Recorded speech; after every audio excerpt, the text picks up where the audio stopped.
कौन आपण केउं झील को मने मने भल पाउचंती किंतु जेते चेष्टा कले मध्य ताको पटेई पारुनांती। कौन आपण सुंदरी भाउज को पटेइबाकू चाहुचंती किंतु जेते चेष्टा कले मध्य ताको निजर मन कथा कहिबाकू डरुचंती। तेबे आजिर एही भिडियोटी को मूलरू शेष पर्यंत ध्यान सहित देखंतु, कारण आजिर एही भिडियोटी रे मु आपनकू शिखेइबी एमिति एक महाशक्तिशाली वशीकरण जंत्र। एही जंत्र को आपण करिकी निज पॉकेट रे रखिले सुंदरी झियो बा सुंदरी पड़िशा घर भाउज आपणकर बसरे होइजिबो। जहा चाहिबे ताहा करिबो, कोनोसी प्रकार बाधा देब नाही। एही वशीकरण आपणकू देखिबा पई सहज लागिबो, किंतु ये महाशक्तिशाली नारी मोहिनी वशीकरण जंत्र। एही जंत्र को आपण निज पॉकेट रे रखिबार अछि। तापर देखिबे चमत्कार।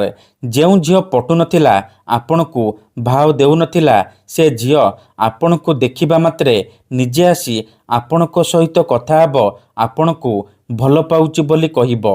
जेउ विवाहिता नारी बा पड़िशा घर भाउज आपणकू अणदेखा करुथिला, सीए राति दिन फोन करिबो, हाथ धरिकी रूम को डाकिबो, जहा चाहिबे ताहा करिबो, आपणकर सबु इच्छा पूरण करिबो।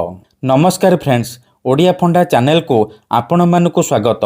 आपण समस्तंकर इच्छा थिबो सुंदरी सुंदरी झियो को पटेइबा पई, सुंदरी पड़िशा घर भाउज को पटेइबा पई, किंतु ये एते सहज नुहे। एथिपई आमर तंत्र शास्त्ररू मु आज आपणक पई एमिति एक प्रचंड महाशक्तिशाली वशीकरण जंत्र नहीं आसीची। एही जंत्र को आपण करिकी निज पॉकेट रे रखिदेले से झियो आपे आपे पटिजिबो, भाउज आपे आपे पटिजिबो। तेबे एही वशीकरण एते शक्तिशाली कि एहाकू आपण भाबी चिंती कि प्रयोग करिवे, काहेकि ना एही वशीकरण केबे भी खाली जाएनी।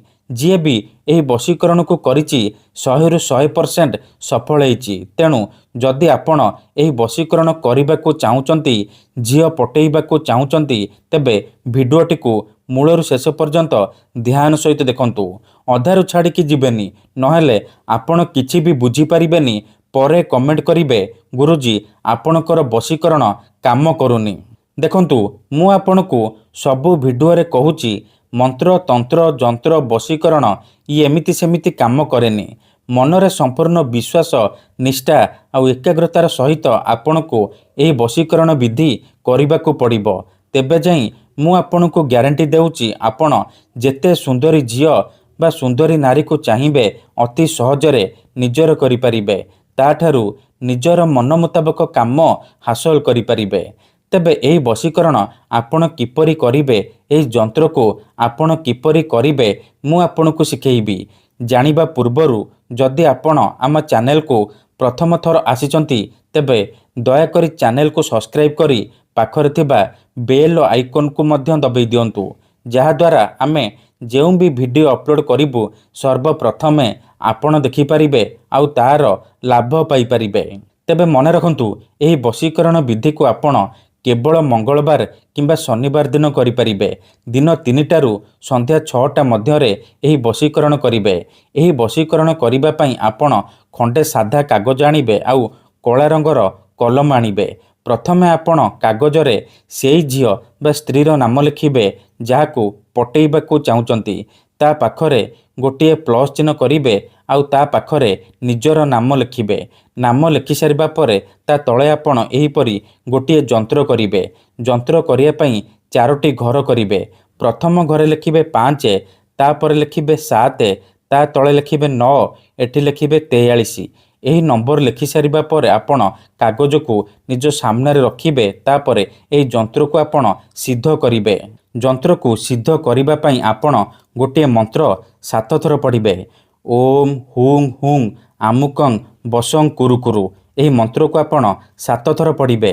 आमुकं जगारे सेई झियो बा स्त्रीर नाम कहिबे जाहाकू आपण पटेइबाकू चाहुचंती। 7 थर मंत्र पढ़ी सारिबा परे ए जंत्र उपरे लाल सिंदूर लगेई देबे। तापरे ए कागज को मोड़िकी निज पॉकेट रे किंबा मनी पर्स रखिदेबे।